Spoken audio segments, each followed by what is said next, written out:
Va, oui, j'ai eu mon bac. Félicitations mon garçon, je suis fier de toi. Ici. Bon, maintenant que tu es bachelier, en bas que tu connais. Bon, pour voir, on est au Canada, on est aux États-Unis, on est trop. Eh Mouna. Eh ben, où est-ce qu'on est au Canada? Ah oui, tel père, tel fils. N'est-ce pas Kalanké? Mais amno, pourquoi tu connais ça? Ah, on met à EduX là. EduX? Oui, EduX, il y a quelques années, c'est eux qui ont fait les démarches pour ton grand frère. Ah bon? Et il a fait master, il a commencé à travailler. Oui, allô? EduX, c'est une équipe expérimentée qui assiste vos étudiants dans l'admission universitaire, la demande de visa, l'accueil et l'installation et assiste vos étudiants jusqu'à l'obtention de leur diplôme. Choisir EduX, c'est s'ouvrir les portes des meilleures universités au Canada et aux États-Unis. Appelez dès maintenant le 76 54 18 57 et permettez à votre enfant de réaliser son projet d'études.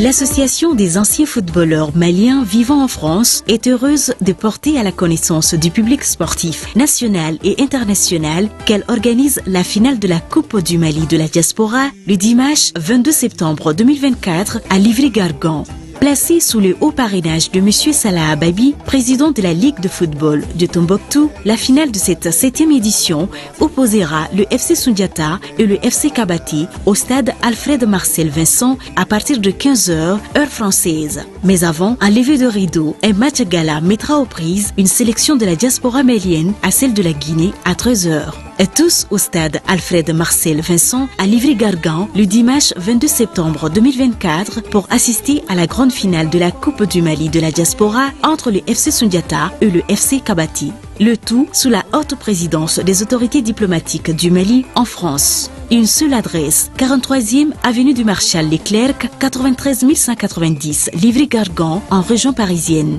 Alors, Maliens de la diaspora, ne vous laissez pas raconter ce grand événement sportif. Sortez massivement pour être témoin oculaire de cette grande finale. Sponsor officiel, BDM France. Partenaire, Watibi. Infoline 00 336 43 23 49 41 00 336 52 79 36 74 ou les 00 336 24 93 51 90.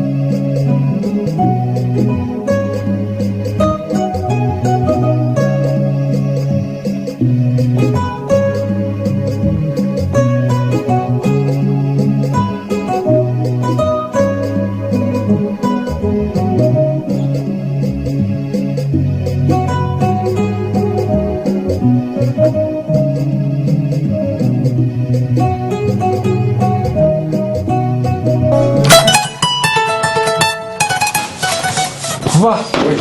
j'ai eu mon bac. Félicitations mon garçon, je suis fier de toi. Ici. Bon, maintenant que tu es bachelier, en bas que tu connais. Bon, pour voir, on est au Canada, on est aux États-Unis, on est trop. Eh Mouna. Eh ben, où est-ce qu'on est au Canada? Ah oui, tel père, tel fils. N'est-ce pas Kalanké? Mais amno, pourquoi tu connais ça? Ah, on met à EduX là. EduX? Oui, EduX, il y a quelques années, c'est eux qui ont fait les démarches pour ton grand frère. Ah bon? Il a fait un master, il a commencé à travailler. Oui, allô? EduX, c'est une équipe expérimentée qui assiste vos étudiants dans l'admission universitaire, la demande de visa, l'accueil et l'installation et assiste vos étudiants jusqu'à l'obtention de leur diplôme. Choisir EduX, c'est s'ouvrir les portes des meilleures universités au Canada et aux États-Unis. Appelez dès maintenant le 76 54 18 57 et permettez à votre enfant de réaliser son projet d'études.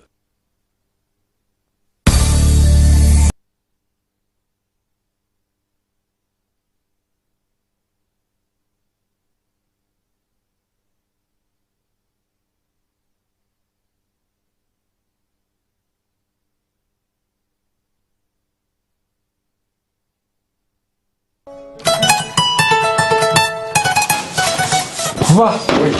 j'ai eu mon bac. Félicitations mon garçon, je suis fier de toi. Ici. Bon, maintenant que tu es bachelier, en bas que tu connais. Bon, pour voir, on est au Canada, on est aux États-Unis, on est au trop. Eh Mouna. Eh ben, où est-ce qu'on est au Canada? Ah oui, tel père, tel fils. N'est-ce pas Kalanki? Mais on est où que ça? Ah, on est à EduX là. EduX? Oui, EduX, il y a quelques années, c'est eux qui ont fait les démarches pour ton grand frère. Ah bon? Il a fait un master, il a commencé à travailler. Oui, allô? EduX, c'est une équipe expérimentée qui assiste vos étudiants dans l'admission universitaire, la demande de visa, l'accueil et l'installation et assiste vos étudiants jusqu'à l'obtention de leur diplôme. Choisir EduX, c'est s'ouvrir les portes des meilleures universités au Canada et aux États-Unis. Appelez dès maintenant le 76 54 18 57 et permettez à votre enfant de réaliser son projet d'études.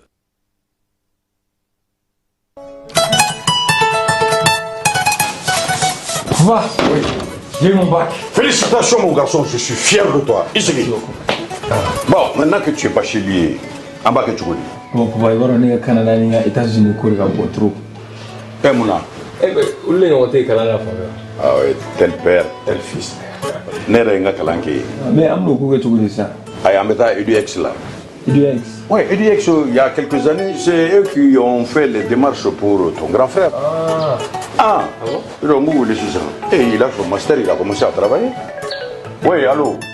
EduX, c'est une équipe expérimentée qui assiste vos étudiants dans l'admission universitaire, la demande de visa, l'accueil et l'installation et assiste vos étudiants jusqu'à l'obtention de leur diplôme. Choisir EduX, c'est s'ouvrir les portes des meilleures universités au Canada et aux États-Unis. Appelez dès maintenant le 76 54 18 57 et permettez à votre enfant de réaliser son projet d'études.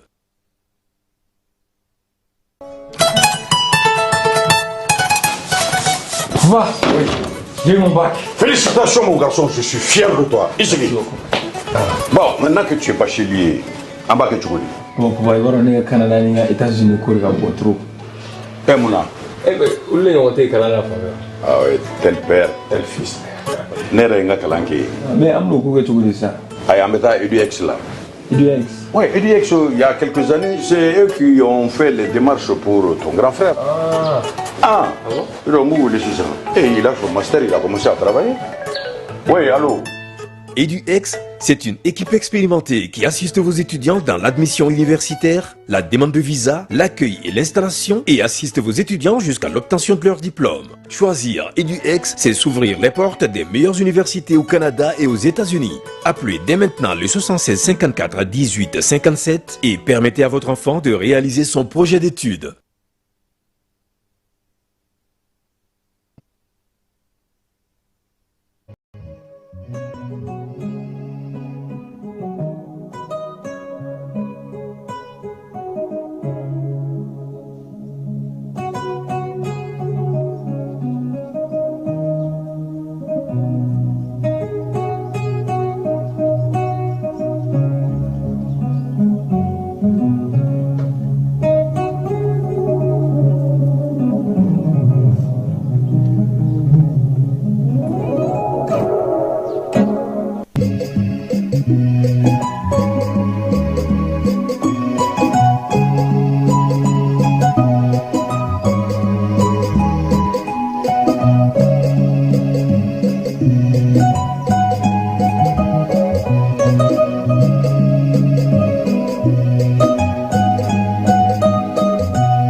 L'Association des anciens footballeurs maliens vivant en France est heureuse de porter à la connaissance du public sportif national et international qu'elle organise la finale de la Coupe du Mali de la diaspora le dimanche 22 septembre 2024 à Livry-Gargan. Placé sous le haut parrainage de M. Salah Babi, président de la Ligue de football de Tombouctou, la finale de cette 7e édition opposera le FC Sundiata et le FC Kabati au stade Alfred Marcel Vincent à partir de 15h, heure française. Mais avant, un lever de rideau, un match gala mettra aux prises une sélection de la diaspora malienne à celle de la Guinée à 13h. Et tous au stade Alfred Marcel Vincent à Livry-Gargan le dimanche 22 septembre 2024 pour assister à la grande finale de la Coupe du Mali de la diaspora entre le FC Sundiata et le FC Kabati. Le tout sous la haute présidence des autorités diplomatiques du Mali en France. Une seule adresse, 43e avenue du Marshal Leclerc, 93 190 Livry-Gargan en région parisienne. Alors, Maliens de la diaspora, ne vous laissez pas raconter ce grand événement sportif. Sortez massivement pour être témoin oculaire de cette grande finale. Sponsor officiel, BDM France. Partenaire, Watibi. Infoline 00 336 43 23 49 41 00 336 52 79 36 74 ou les 00 336 24 93 51 90.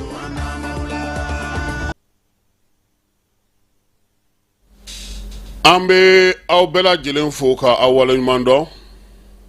biye taratai septembre kalo tile nani samba fla ni mugan nani ka hagato yini ke aw fe mi ye kunafoni ale damne bali ala jona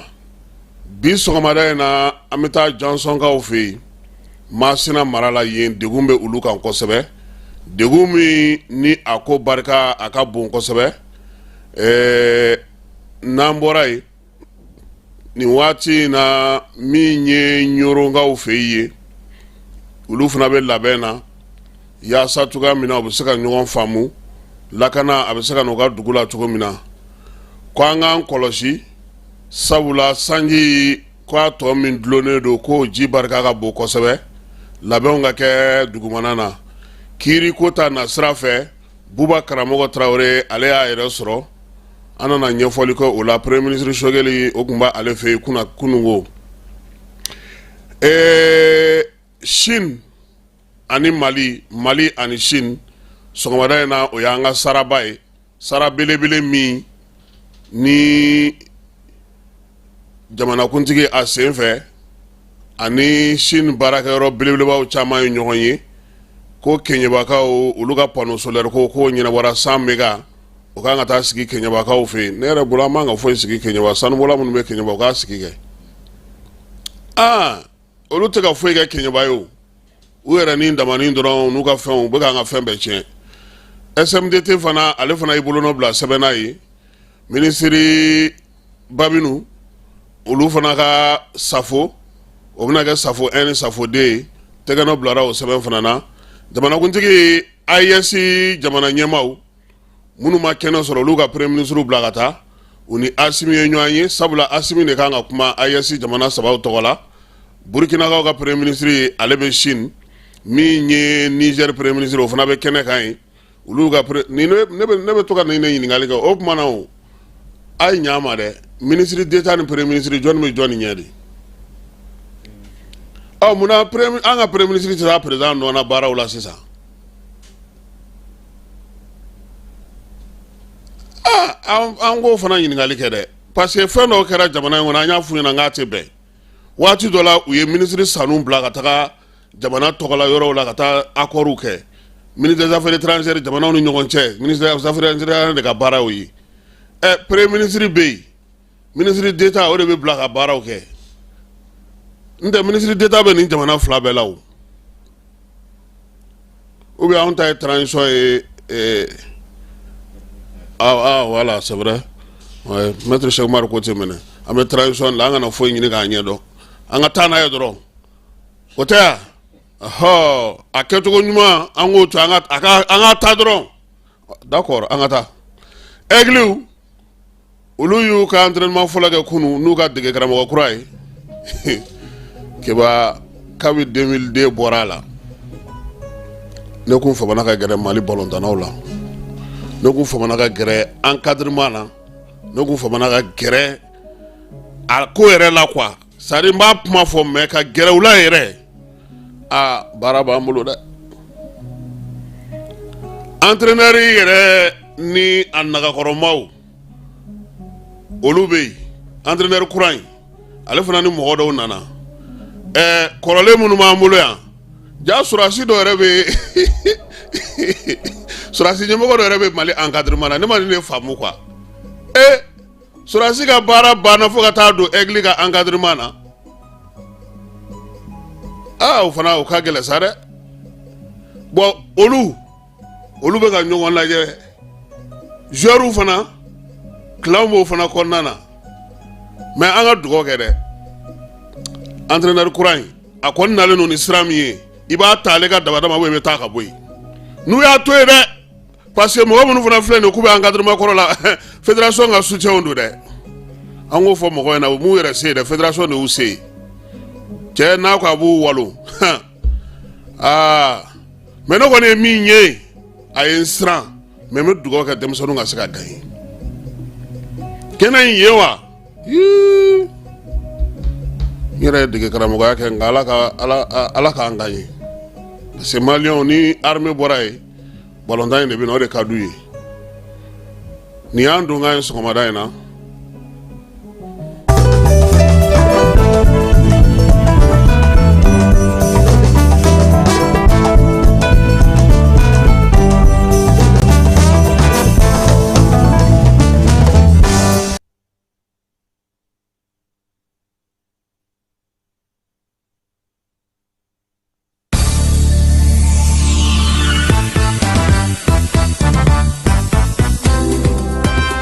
L'Association des anciens footballeurs maliens vivant en France est heureuse de porter à la connaissance du public sportif national et international qu'elle organise la finale de la Coupe du Mali de la diaspora le dimanche 22 septembre 2024 à Livry-Gargan. Placé sous le haut parrainage de M. Salah Ababi, président de la Ligue de football de Tombouctou, la finale de cette 7e édition opposera le FC Sundiata et le FC Kabati au stade Alfred Marcel Vincent à partir de 15h, heure française. Mais avant, un lever de rideau, un match gala mettra aux prises une sélection de la diaspora malienne à celle de la Guinée à 13h. Et tous au stade Alfred Marcel Vincent à Livry-Gargan le dimanche 22 septembre 2024 pour assister à la grande finale de la Coupe du Mali de la diaspora entre le FC Sundiata et le FC Kabati. Le tout sous la haute présidence des autorités diplomatiques du Mali en France. Une seule adresse, 43e avenue du Marshal Leclerc, 93 190 Livry-Gargan en région parisienne. Alors, Maliens de la diaspora, ne vous laissez pas raconter ce grand événement sportif.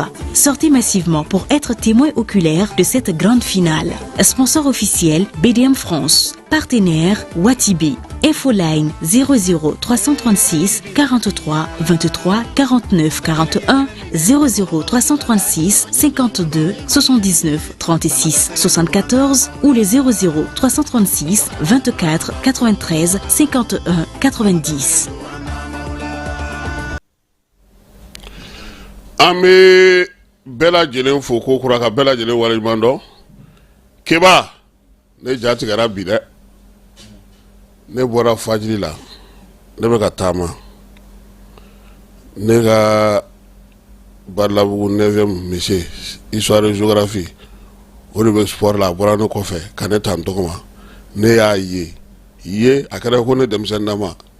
ne ja tigɛra fo k'a bila n kunna ko monsieur bɛ ne faga bi école la e ni monsieur de bɛ se ka bɛn carré kɔnɔ o ka na k'e b'o ka leçon ta.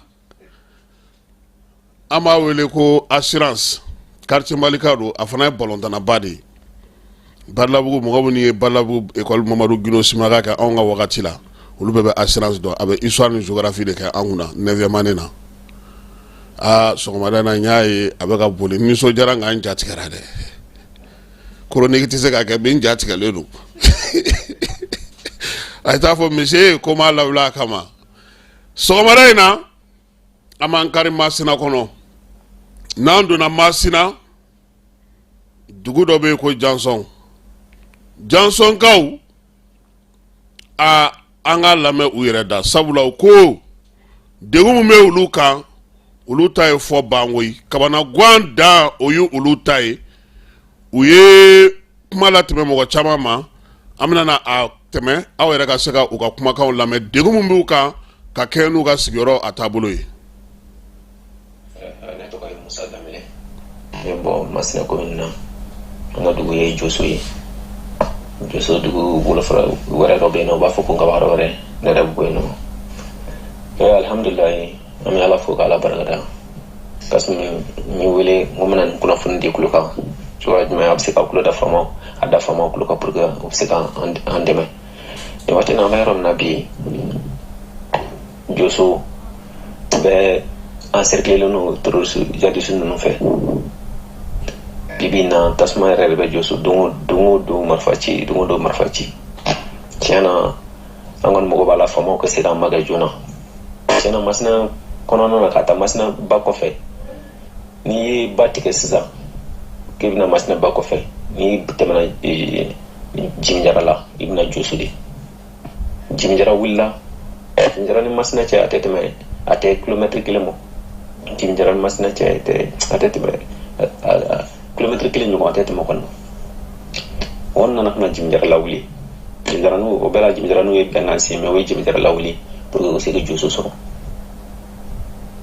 bi kɔni Joso de encercler len don Joso ni dugu dɔ bɛ Danbɔ Kilebiya b'a fɛ u b'a fɔ o ma ko Sile donc u ye Sile lawuli Sile wulilen sisan kɔni mun ni danbɛ Joso de ka sisan an kɔni vraiment interfleuve kɔnɔ Masina interfleuve kɔnɔna na bibi na gɛlɛya yɛrɛ de bɛ yen nɔ kununko tile bɛɛ u y'a bɛɛ kɛ Joso yɔrɔ min bɛ yen nɔ u b'a fɔ ko Nkabakara wɛrɛ Joso Nkabakara n'o ye ne yɛrɛ dugu ye bi tasuma yɛrɛ de bɛ yen k'a ta kunun na u ye kunun tile bɛɛ kɛ marifa ci la mais u ti don u to kɔfɛ u marifa ci dugu kɔnɔna na kunun tilema waati ninnu kɔni fɛ Ala y'a kɛ a bɛ kan drone dɔ kɔni taara gosi kɛ fɛn na an ni Wajɛ filancɛ la an ni Wajɛ de fana bɛ Danbɔ Wajɛ fana bɛ tasuma ka bi nin dugu fila kɔni an dafɛ dugu ni si lafiya t'u ye dɛ ka taa funu Wajɛ Joso Kuma ani Kɛnɛ i kɔni vraiment nin dugu ninnu parce que anw dugu dama ninnu bɛ sɔn bɛnkan ta mais tasuma b'an kan bi vraiment tasuma b'an kan bi an jɔlen don an kɔ la an filɛ yɔrɔ min na vraiment an mago bɛ faamaw ka dɛmɛ na o ye dɔ kɛ kunun dɛ bi sisan 6 heures du matin ne ye weleli kɛ ne yɛrɛ ni n kɔrɔkɛ bɛ kuma na u bɛɛ n tulo bɛ marifa ci kan na u jɔlen don kɔrɔn fɛ sisan an ni kɔrɔkɛ lajɛ donc u bɛɛ marifa ci don dugu u kɔni tɛ se ka don dugu kɔnɔ fɔlɔ mais tiɲɛ na faamaw k'a lajɛ k'a ma kɛ an mago b'o la vraiment kasi faamaw k'a lajɛ k'a ma kɛ bi an filɛ yɔrɔ min na kɔni ni bi ye le 3 septembre ye 2024 vraiment faamaw k'a lajɛ k'a ma kɛ sisan an mago b'o la kasi n ka kunnafoni ye an bɛ dugawu kɛ Ala k'an sɔn hali ɲuman Ala k'a ɲɛ yɛrɛ d'an ma. Ayiwa Josokaw Masina interfleuve kɔnɔna na bi maaw bolo fila b'u kun ka kule dɔw sera k'u senfa ka taa Ɲafunke dɔw taar'u yɛrɛ sɔrɔ Sankaw fɛ yen dɔw ye u si bila Ala ma ka to yen a kɛlen don mun ye sisan e bɔra yɔrɔ min na ka na fara ne min kan ka duguni na ne ka dunta o de banna pewu a tɛ e fana bolo wa an tɛ se ka bɔ dugu da fɛ kɔlɔlɔ a barika bɛ ka bonya min ye terrorisiw ni bamanciwale kɛbaaw ye n'a tora tan e ko maaw na sɛnɛfɛn sɔrɔ interfleuve kɔnɔna na maa wɛrɛ bɛ yen an k'o fana lamɛn tuguni. aw ye journaliste minnu aw lamɛn bi tiɲɛ yɛrɛ la an kɔni an ka dugu sofɛlen don sofɛ bɛ bi dɛ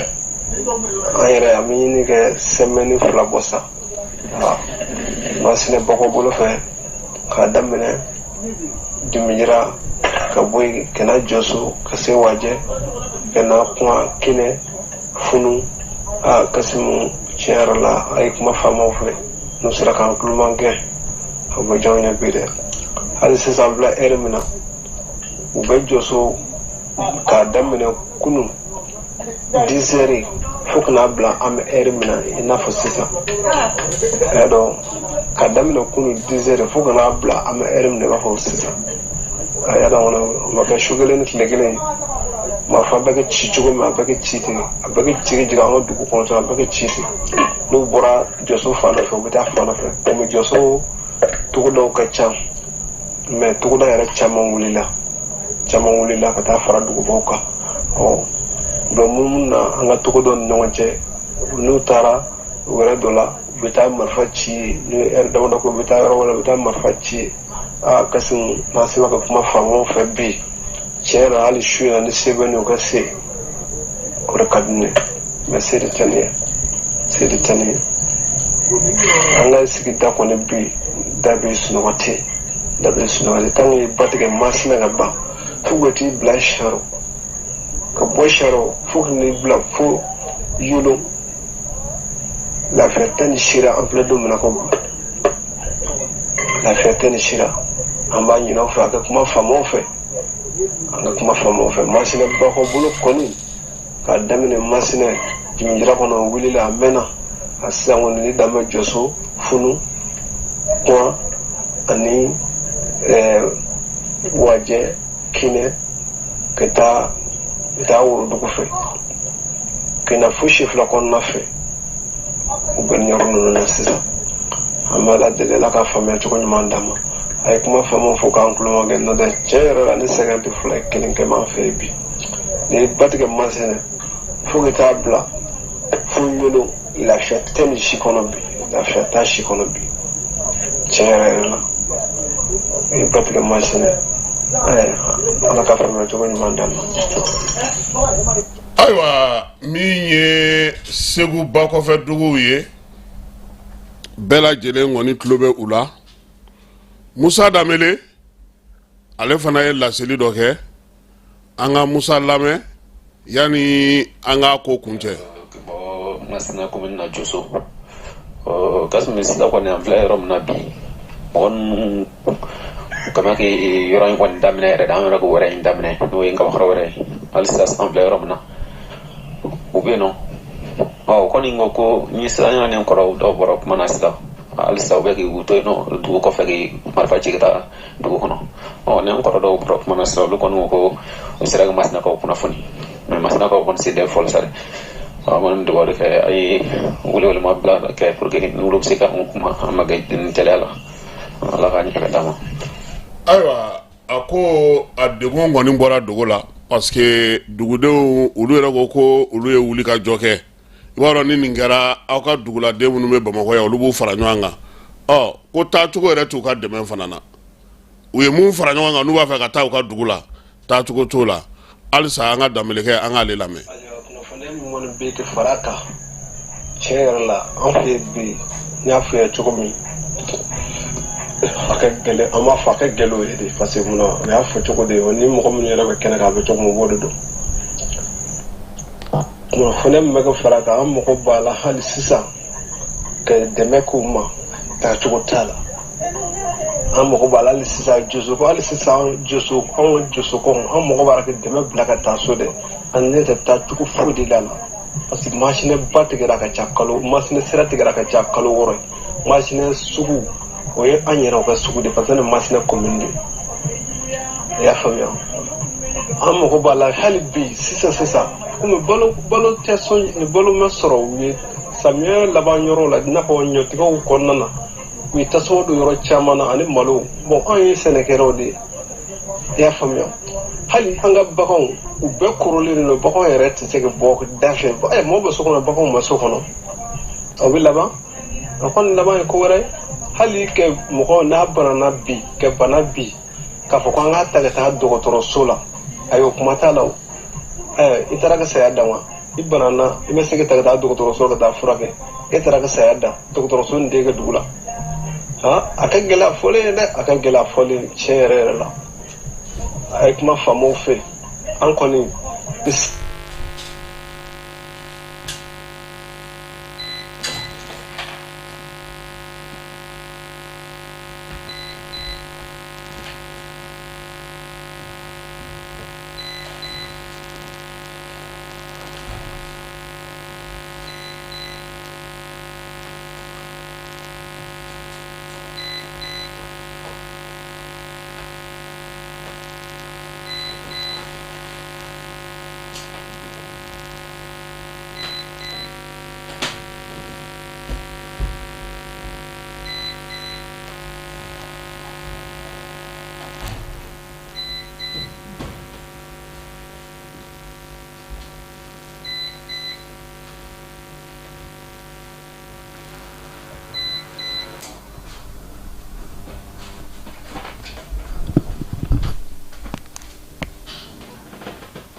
ayiwa an bɛ tɛmɛ ni kunnafoni ye kuran ale tun ye an janfa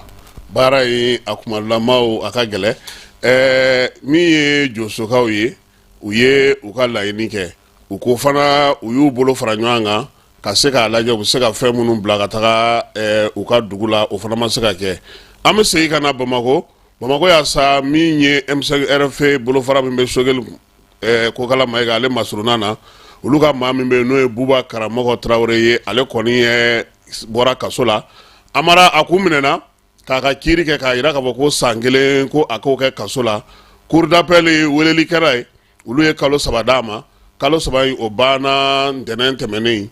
n'o ye kunasini ye u ko sa ko Buba ko a bɛ se ka taa ka so a seli a ka so premier ministre yɛrɛ taara ka taa i ɲɛ d'a kan a ye laseli min kɛ Buba Karamɔgɔ an ka jɛ ka o lamɛn. N bɛ foli kɛ aw bɛɛ ye Buba kun taara kaso la a nana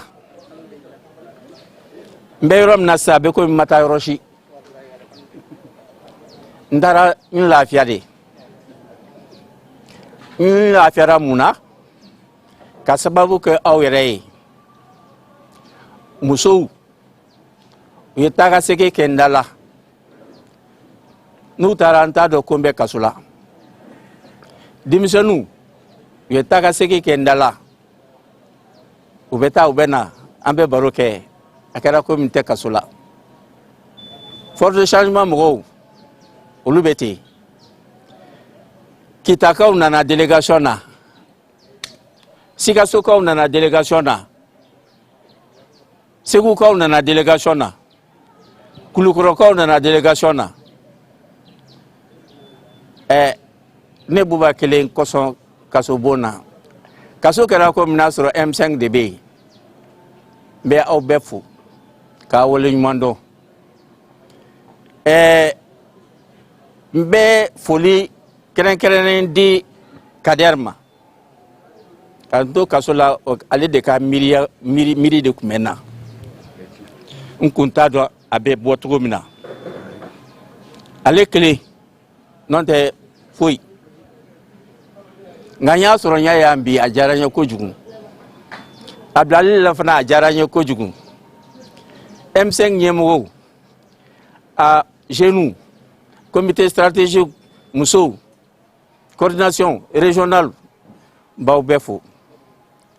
mais n bɛna foli lase min ma o ye n yɛrɛ ka ɲɛmɔgɔ ye n'o y'an ka premier ministre ye n'o ye M5 président ye n'o ye Buba Karamɔgɔ terikɛ ye n'o ye a jɛɲɔgɔn ye kabini don min na ne n'a ye ɲɔgɔn sɔrɔ IBK ka palais la ye ani comité stratégique mɔgɔw tɔw a don a ye kɛwalew dɔ de kɛ ɲɛ na ne y'a fɔ a ye an bɔlen a o dɔgɔ bi kɔni n sɔnni ye wa n b'a fɔ a ye bi n sɔnni ye o don n sɔnni ye bi wa n bɛ sɔn ye sini Sogɛl premier ministre don o ye tiɲɛ ye mais kabini an jɛra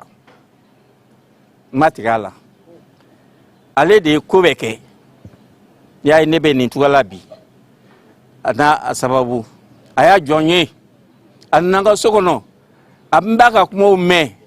n b'a ka bonyaw ye donc a ka kan vraiment n'a nana n k'a fɔ a ye a ni ce a ni baraji hali bi i ka dɔ fara i cɛ ye kan i ye mɔgɔ ye i bɛ tiɲɛ fɔ i ye mɔgɔ ye ni sincérité de b'i la i ye mɔgɔ ye i dalakan a bɛ minɛ i tɛ nkalon tigɛ i ko tiɲɛ ko an bɛɛ ka tugu tiɲɛ kɔ mɔgɔ fila n'aw bɛnna c'est que peut-être yɔrɔ dɔ la aw bɛ sɔn aw bɛ kɛ fankelenmɔgɔ ye a bɛ tiɲɛ fɔ cogo min na n fana bɛ ten de a b'a kɛ cogo min na n fana bɛ ten a bɛ komi ala de y'an fila fara ɲɔgɔn kan k'an kɛ kelen ye Sogɛl merci beaucoup i ni ce i ni baraji. ayiwa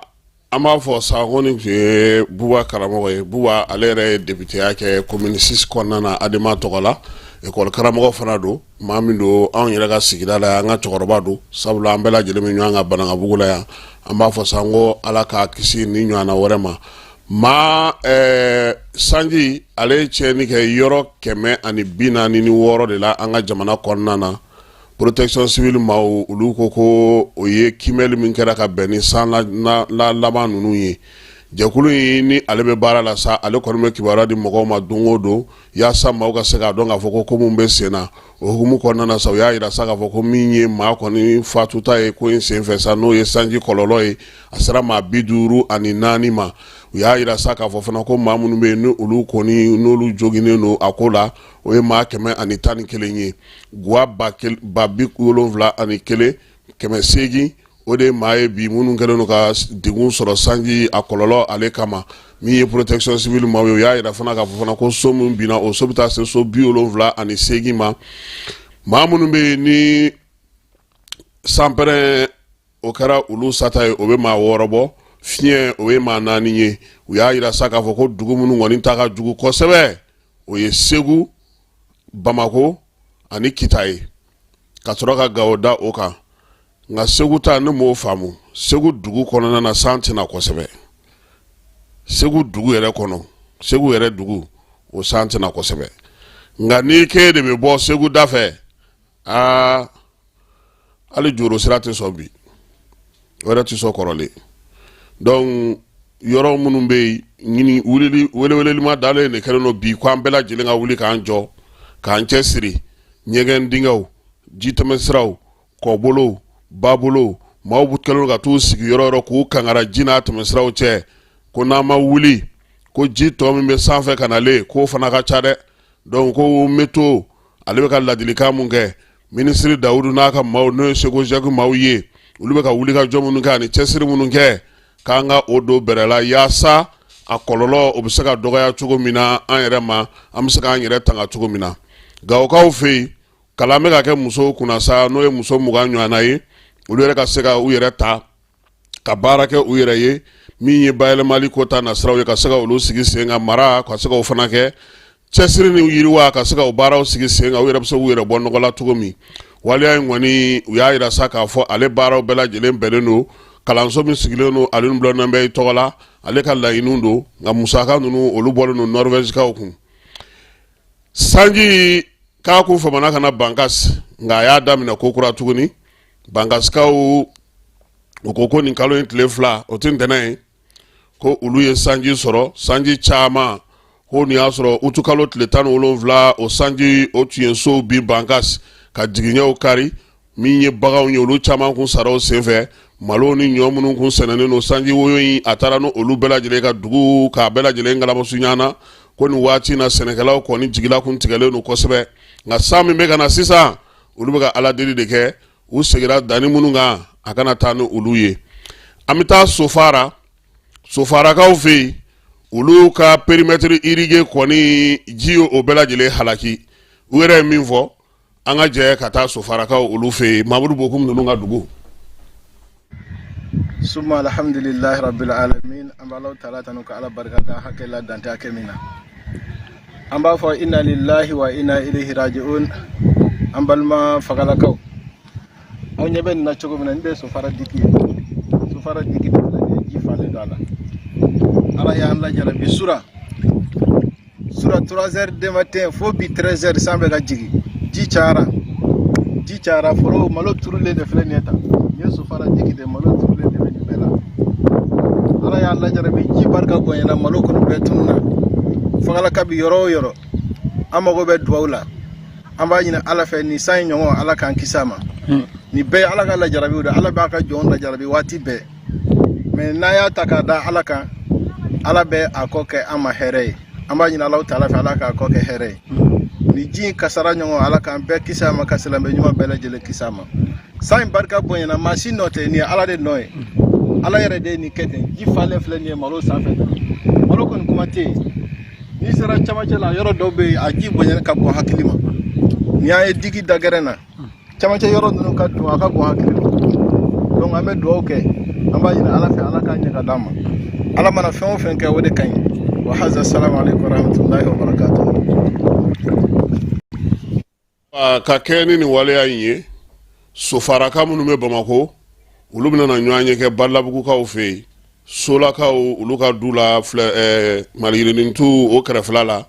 min ye Afoso ka du ye ko sofaraka bɛɛ lajɛlen welelen n'o ye yaasa ka taa o ɲɔgɔn ye la sini alamisa n'Ala sɔnna ma nɛgɛ kanɲɛ 16 waati ko jɛtigɛ ni sofaraka ci toli o kɔ Solakaw olu ka du min ye Balabugu ye a bɛ jigisɛmɛ kɔrɔ o kɛrɛfɛla la Ɲorongaw yaasa ka se ka lakana k'o sinsin olu ye baara daminɛ u yɛrɛ ka dugu kɔnɔna na Ɲoro dugudentɔnw ka taa fara mɛrilakaw kan olu kɔni y'a yira sa ko u bɛ fɛɛrɛ sigi sen kan wolomasiri tabaw u bɛ se k'olu dɛmɛ cogo min na u ka lakanani la maaw n'u bolominɛw olu kisiri la u y'a yira sa k'a fɔ ko min ye jɛkulu caman kɔni nana ka na ko in kɛnɛ kan sa k'a yira k'a fɔ ko min ye Ɲoro yɛrɛ ye se min bɛ a ye baara minnu kan ka kɛ o ko fana senfɛ fana u ye kibaruyaw di mɔgɔw ma min ye u ka kɛnɛba minnu bɛ yen u bɛ se cogo min na k'olu fana lajɛ ka maaw lawuli ka bɔ o kɛnɛw fana kan yaasa lakanako a bɛ se ka nɔgɔya cogo min na serelikɛla minnu bɛ yen yɔrɔ minnu bɛ yen n'olu kan ka dilan olu bɛɛ lajɛlen baara bɛ se ka kɛ cogo min na sa fo ka taa se tribune yɔrɔ fanfɛlaw ma ko nin waleya in kɔni y'a to sa dugudenw ni komisɛriw ka taa se dugutigiw ma u bɛɛ lajɛlen nana cɛw ni denmisɛnw ka se k'u bolo di ɲɔgɔn ma n'an bɔra Mali la an bɛ taa Sinikaw fɛ yen Sine an ka jamanakuntigi ale bɛ taamala ye kabini kari tɛmɛnen bi sɔgɔmada in n'a yɛrɛ de a taa kunba yɛrɛ ye min ye o baaraw olu bɛ daminɛ o baara daminɛli hukumu kɔnɔna na sa ɲɔgɔnyeba in n'o o ye farafinna ni Sine ye o tako 9 o bɛ dayɛlɛ nka yan'o cɛ kununko min ye jamanakuntigi ye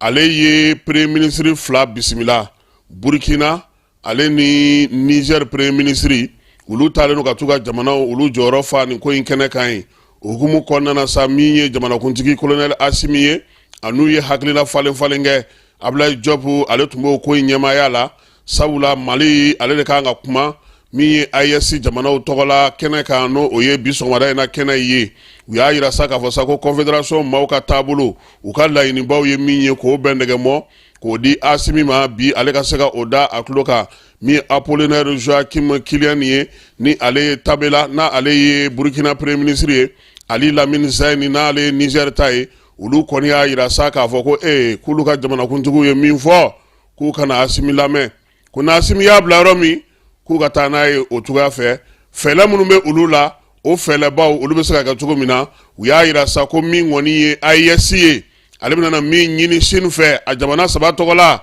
o ye ka yɔrɔbaw jɔ baara bɛ se ka kɛ yɔrɔba minnu na min ye Sine jamanakuntigi ale ni AES ka laɲiniw bɛ se ka sabati min kɔnɔna na a kɛrɛnkɛrɛnna tigɛla fana u y'a yira fana k'a fɔ ko min ye kuranko ye dugu jukɔrɔ nafako wa u y'u sinsin min kan o y'u ka jamanaw olu lakanali ye k'a ɲininen don bi min ye Sine jamana ye ale k'i hakili to o la kɛnɛ kan Niger jamana premier ministre ale yɛrɛ ko nin waleya ninnu b'a to fɛɛrɛ minnu kun tigɛlen don kabini kuma jan fɛn minnu tun bɛ yen n'olu caman tun bɛ tiroiru kɔnɔ n'u bɛ sunɔgɔ la k'olu bɛna bɔ kɛnɛ kan koyi a ko ale yɛrɛ bolo ko min ye Mali Burkina Niger ye ko nin bɛna n'a to an ni Sine yɛrɛ k'an kolo don ɲɔgɔn ko la kosɛbɛ sɔrɔko ta nasira fɛ yiriwaliko ta nasira fɛ min ye an ka siniɲɛsigiw k'olu sigi sen kelen kan ale y'o fɔ o kɔfɛ sa u y'a yira sa k'a fɔ ko min ye Asimi ye halisa Sinikaw fɛ yen jɛkulu min bɛ yen n'o o ye Huawei Mali ye ale ni an ka maaw y'u bolo don papier la ka papier k'o kɔni tɛgɛnɔ bila sa n'o o ye memorandum ye colonel Asimi ale yɛrɛ ye Huawei o ɲɛmaaba n'o ye monsieur Peng ye ale n'o o ye ɲɔgɔn sɔrɔ o hukumu kɔnɔna na sa u ye hakilina falenfalenw kɛ SMDT ni ale b'an fɛ yan bɛɛ lajɛlen b'a dɔn k'a fɔ ale ka baara ye min ye kunnafoni olu k'olu kow sinsin telew k'olu kow sinsin arajow tɛmɛtɔ fiɲɛ tulukalaw fɛ bɔlɔlɔsiraw fana fɛ baaraw bɛ kɛ cogo min na sa Huawei ale ni SMDT olu bɛna n'o bolo di ɲɔgɔn ma u y'a yira sa k'o bolo di ɲɔgɔn ma hukumu kɔnɔna na kilomɛtiri 100 fibre optique o kan ka sigi sen kan yaasa ka se ka an ka jamana k'ale kalanso ɲɔgɔn na u y'a yira fana ko gouvernement sɛbɛn minnu b'a bolo bi n'an b'a la ko digitalisation k'olu bɛn nɛgɛmɔ k'u bɛɛ lajɛlen don donneba kelen kɔnɔna na sɛbɛn baara in nana tali kɛ o fana na min ye Huawei ye a ko ale bɔlɔ turulen don Mali la ka ban koyi ale bɛ baara minnu na yan o baaraw sinsinnen don olu dɔnnen don min ye u ni Asimi ka lajɛ senfɛ u y'a yira jamanakuntigi la ko sisan k'olu hakilila tigɛra koyi ko sabula olu bɛ taa jamana o jamana la olu bɛ baara o baara kɛ ni olu ni minisiriw ni fɛnw kumana nka ni jamanakuntigiw sen donna la o y'a bɔlen tulonkɛ la olu bolo Huawei k'ale sigira sen kan san 1987 87 o ni bi cɛ sa ale bɛ baara kɛ jamana 170 de la wa a ka laɲini ye ka diɲɛ bɛɛ lajɛlen kalanso ɲɔgɔn na an bɛɛ lajɛlen ka se ka ɲɔgɔn sɔrɔ cogo min na ka baara kɛ o kɔfɛ min ye jamanakuntigi ye a ye Sinkaw olu ka yɔrɔ min bɛ sa n'a bɛ fɔ o ma ko China Power maaw keba aw ka amara ninnu ka dugu dɔ sa kɛ a bɛna yelen sɔrɔ photovoltaïque 100 méga ko kan ka taa sigi Keɲeba kuma ninnu bɛɛ lajɛlen o fɔra colonel Asimi ɲɛna ka kɛɲɛ ni ni maaba ninnu olu ka sigilen n'o ye u ka société in ye société min ni ale yɛrɛ bɔlɔ donnen don Beijingkaw fɛ yen ko ya ko an b'a wele de ko hydroelectric China hydroelectric n'o tɛ k'u ka dugu yɛrɛ la ye a tɔgɔ yɛrɛ ye min ye o ye Power China de ye o ti fangakisɛ ye sa wa président ani o ɲɛmaaba fana ye ɲɔgɔn ye hakililajigi la sa olu de bɛ ka safo dilan wa olu de bɛ ka taa fana fana sigi ko u taatɔ don Keɲebakaw fana fɛ yen nka safo tɛgɛnɔ bilara sɛbɛnna safo bɛna na kɛ 2 ye baara min bɛ senna u bɛna n'o ɲɔgɔnna wɛrɛ kɛ safo 1 ni safo 2 u y'o tɛgɛnɔ bila o tɛgɛnɔ bila fana kɔfɛ tuguni Amara u ko Keɲeba k'u bɛ taa 100 méga fana sigi Keɲeba yaasa o kuranko o bɛ se ka ban cogo min ko baara ninnu bɛɛ lajɛlen a kan ka bɛn san 5 de ma Keɲeba o safo o a bɛɛ lajɛlen san 5 don wa min ye kuran ye ka se ka énergie yɛrɛ larawuli Kayi mara yɛrɛ kɔnɔna na ko jubaju bɛna kɛ Keɲeba ye sabula k'u ye lajɛli minnu kɛ ani kɔlɔsi Chinois ka kɛko dɛ ni ye dingɛ sen bɛ taa bɔ fɛn wɛrɛ kan o anw kɔni bɛ taa panneau solaire la sa nka an na taa sanu solaire fana sɔrɔ a ko senfɛ ye Keɲeba maa ka di dɛ sisan an bɛ Umar Traoré SMDT directeur ale ni Babinu olu ye kuma min lakali kɛnɛ kan ye an ka jɛ k'o lamɛn ORTM maaw minnu bɛ kɛnɛ kan olu de ye a ja ci. An ka bi sɔgɔmada na visiter an ye min kɛ Huawei la an ye memorandum min signé c'est que Mali ye contrat dɔ signé ni CITCC compagnie chinoise dɔ ye donc o contrat in senfɛ an kan ka fibre prolongé ka bɔ Bamako ka taa fo Diboli bon n'an bɛ tɛmɛ Djema fɛ et en même temps ka bɔ Djema ka taa fo Sénégal frontière la donc o ye Diboli ye mais ka se Gogi fɛnɛ Mauritanie frontière la donc an bɛna fibre da o kan mais en même temps aussi caméra de vidéosurveillance bɛ Bamako donc caméra kuraw bɛ nalen minnu fɛnɛ qualité ka ɲi ni kɔrɔlen ninnu ye dɔw bɛ kɛ Bamako dɔw bɛ kɛ Ségou dɔw bɛ kɛ Sikasso ani Mopti donc en même temps aussi an bɛna centre dɔ fɛnɛ kura dɔ jɔ o centre kura ni an ka données bɛɛ bɛna stocker au niveau de la ni données fɛnɛ stockera centre kɔnɔ o ye infrastructure ye mais il faut que application fɛnɛ ka boli fɛn dɔ kan donc ni memorandum nin kɛra o de kan donc plateforme dɔw bɛna créer et application minnu bɛ état bolo pour la digitalisation bɛɛ bɛna stocker o kan a kan ka kɛ en principe 100 fila kɔnɔ mais bon comme temps bɛ ka taa donc an bɛ ka baaraw teliya pour que an bɛ se ka tila san 1 ani tila. C'est n'a fɔra China Power Malium tout donc kosɛbɛ i b'a fɔ Sino Hydro an delilen b'o de la Sino Hydro ye société chinoise dɔ ye min ye baara kɛ kosɛbɛ Mali la barrage de Felu Guina ale de y'o bɛɛ dilan ka tila an ka aéroport fana extension bonyani olu de y'o fana kɛ bon maintenant an ka baara caman kɛ n'u ye baara ninnu bɛ taa centrale solaire de kan de transport dɔ fana kan ka dilan ka bɔ yen ka taa fo Ségou. Ensuite, il y a les centrales solaires qu'on doit réaliser au niveau de Safo. Safo 1, ça c'est presque fini. Le contrat signé qu'avant. Au contrat signé, Safo 2, au Fanabina Damna Ateme. Bon, barrage de Kenya, au Fanakan Kake, ni Sino Hydro. Donc, projet Chaman de Bamboulou, en nous, quand nous fait quoi. o de y'a kɛ président y'i déplacé bi ka t'u fɛ yen pour que ka a koɲa teriya et puis bon peut-être bɛna fana projet wɛrɛ bɛna di u ma ka fara min bɛ yen kɔrɔlen. Ayiwa nin ye jamanakuntigi ye Chine o Chine kelen in na fana kunun ko jɛkulu minnu bɛ fana ni olu bɛ baara kɛ ni madame bɔra sa k'a fɔ n'o ye sino hydraulique ye k'anw b'a wele a tɛ ko sinon ka u yɛrɛ fɛ ko power do olu ka ɲɔgɔn yew bɛɛ lajɛlen kɔfɛ sa an y'a yira k'a fɔ ko bi sɔgɔmada in na min ye colonel Asimi ye a kan ka ye jɛrɛba yɛrɛ kɛnɛ kan jɛrɛ min ni o baaraw bɛɛ lajɛlen bɛ tali kɛ u yɛrɛ ka taakunba yɛrɛ la yanni o de cɛ sa Asimi kɔni ale ye i jija cogo sugu bɛɛ la ka se ka fɛɛrɛw sigi sen kan fɛɛrɛ minnu no olu y'a to a sera ka nin baara ninnu bɛɛ lajɛlen sigi sen kelen kan o kɔfɛ sa an b'a yira o la k'a fɔ ko président ka tagali sen fɛ chinois fɛ yen an ye kibaruyaw kɔni kun di aw ma kunu k'a yira k'a fɔ ko an ni Chine jamana marafa sanko la jɛkulu b'u fɛ n'o ye Norenko ye an y'an bolonɔ bila sɛbɛn na min ye ministre Sadio ye an b'ale lamɛn sɔgɔmada in na tuguni minɛn jumɛn ni minɛn jumɛn don baara bɛna kɛ cogo di wasa jumɛn sɔrɔla ko in na an ka colonel Sadio Kamara ale lamɛn Chinekaw fɛ yen.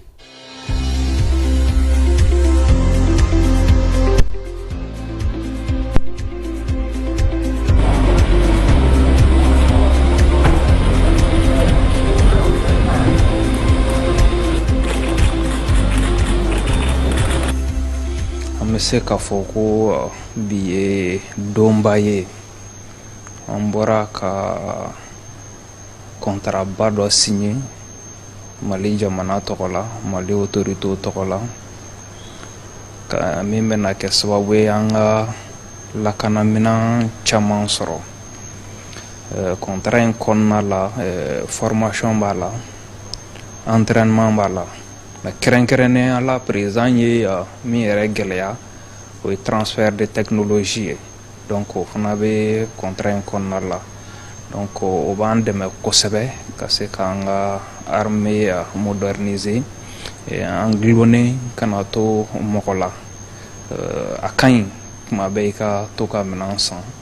mais a ka ɲi fana n'i ye minɛn san i yɛrɛ ka dɔnniya dɔ sɔrɔ min b'a to i gulonnen tɛ kɛ i ye minɛn san minnu bolo an bɛ chinois fo kosɛbɛ chinois jɔra Mali jigikɔrɔ wagati minnu na a ka gɛlɛn kosɛbɛ jamana dɔw bɛ yen ani minnu bɛ dancɛ bɔ n'an ka ko bɛɛ lajɛlen kelen ye jamana wɛrɛ y'olu instrumentaliser ka se ka sanction bin an ka Mali kan o wagati kɔnɔna la Norenko sɔnna ka minɛn di Mali ma ka tila ka an kɔnɔ embargo tɛmɛlen kɔfɛ an ka sɔrɔ k'u ka wari sara alors que o wagati kelen na jamana wɛrɛw tun bɛ yen minnu tun bannen don hali ka minɛn feere an ma ka sɔrɔ an ka wari b'an bolo donc a bɛ fɔ bamanankan na ko ni wagati gɛlɛmanw de la k'i bɛ teriw dɔn donc an bɛ se k'a fɔ chinois ye Mali teri dɔ ye et puis lakanako ta fanfɛla la Mali ni Chine bɛɛ hakilinata ye kelen ye an ye nin contrat in signé contrat in bɛ Mali ka intérêt bɛɛ lajɛlen lakana an ye minɛn caman ye minɛn minnu n'an bɛ se k'a fɔ diɲɛ minɛn ɲumanw a b'olu fɛ an ye chance sɔrɔ ka nin minɛn dɔw labaara an ka kɛlɛ kɔnɔna la terrorisme kɛlɛ kɔnɔna la donc minɛn ninnu an bɛ se k'a fɔ minɛn ɲumanw don.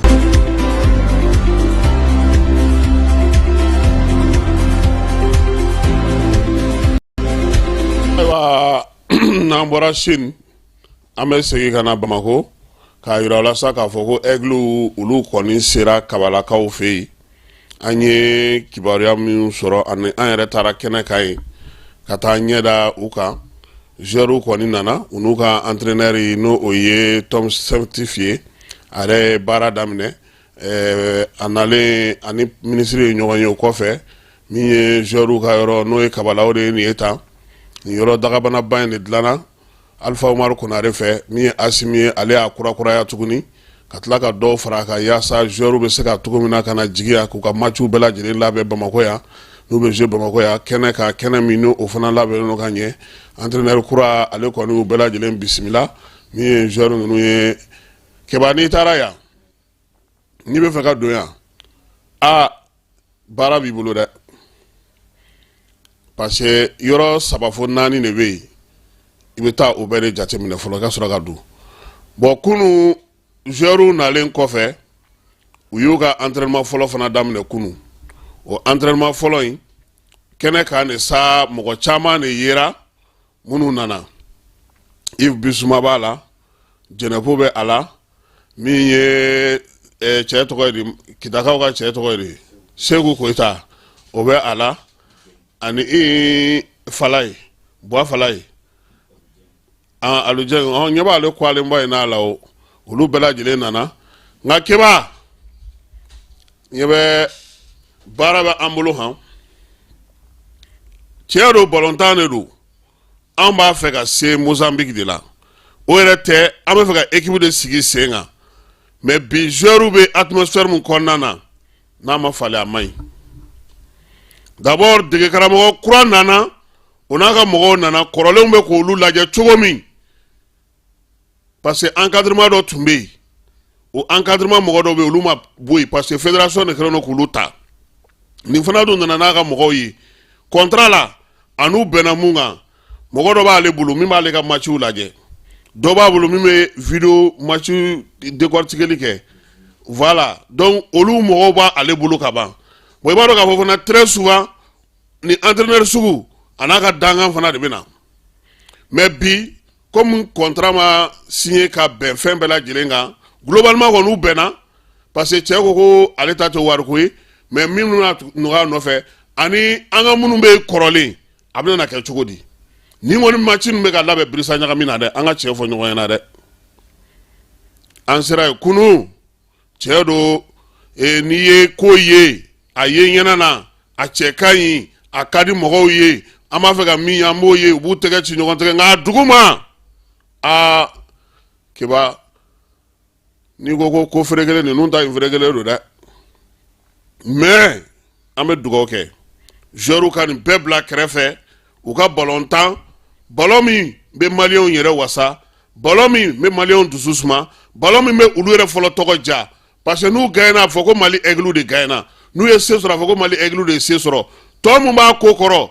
u k'a lajɛ u k'olu sigi sen kelen kan parce que an ɲɛ b'a la joueur caman welela u mana fana dɔw y'a fɔ k'u ni fédération u ni jamana ye maa minnu bila ka taa u n'u bɛnna min kan k'o tɛ nin ye u ni jamana ɲɛmɔgɔw bɛnna an fana bɛ fɛ u k'o fana fɔ han parce que a kana to ten an taara ni joueurs bɛnna aw bɛnna mun kan aw n'u ye mun fɔ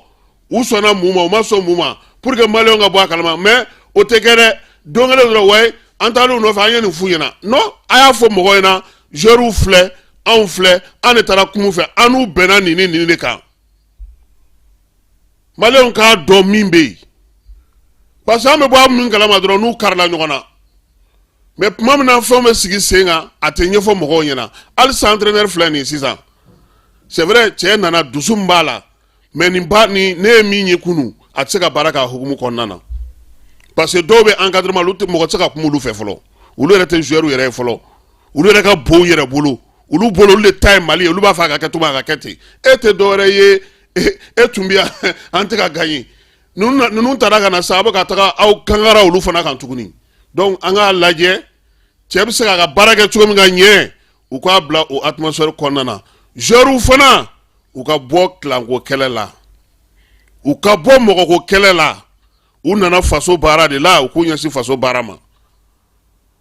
donc min bɛ sen na u k'olu bɛɛ dabila entraîneur kura bɛ fɛ ka na ni schéma min ye bɛɛ k'a ta ale ka dabada ma e bɛ encadrement kɔnɔna na ni cɛ nana e sɔrɔ n'a ka ne tɛ baara kɛ e dimi kun e tun bɛ a sera ka mun ye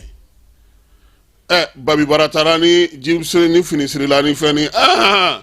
aw ye mu absaka mu nyana bo atama rebe joueur nunu deli de o do la joueur deli quoi imana ni ngai foni ya ayina na madam ngawni quoi a petini ma ama tablette ire la o bo ola abu fa nga kan chodi c'est pourquoi ne tu ye nyere jenya ko la mais mo ka donga fo de gume ko en konnana joueur alsa u ka donga fo na ku Mali u kana nyino ko u ka bo mo ko kelela encadrement koro mo nu be bla kabisa u ka fo nu be bla nu te bla abega sigi sengelenga cheka sika ka barake non te nyemi nye